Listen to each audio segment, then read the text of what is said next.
Alors pour la flûte harmonique, nous avons construit nous-mêmes le bec. Ici, pour une clarinette, ça ne sera pas possible, c'est beaucoup trop compliqué à réaliser.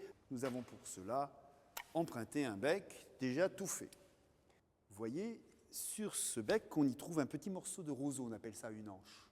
En soufflant, le roseau va vibrer et on obtient ce son-là.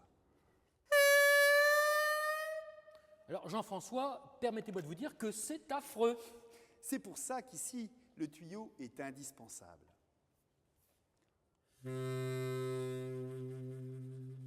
Bien sûr, pour avoir plusieurs notes, plusieurs sons, il faut plusieurs tuyaux de longueur différente. Bien sûr, Michel. C'est plus grave.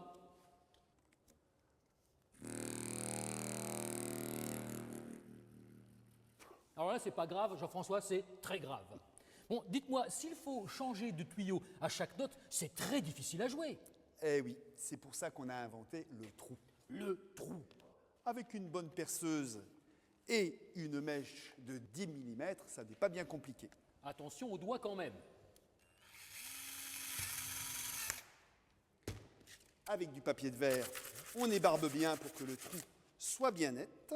Dites-moi, Jean-François, une parenthèse là, qu'est-ce que ce tuyau rigolo? Alors ça, c'est simplement pour que le tube PVC n'éclate pas quand on perce le trou.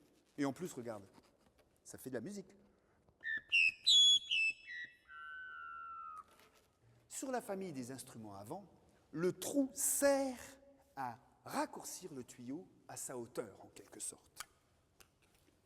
Quand je bouche le trou, le son sort par l'extrémité du tuyau. Et quand je débouche le trou, le son sort par où? Le trou. Pour finir notre clarinette et faire plusieurs notes, il suffit de percer plusieurs trous. On bouche avec les doigts et le son va sortir par le dernier trou débouché.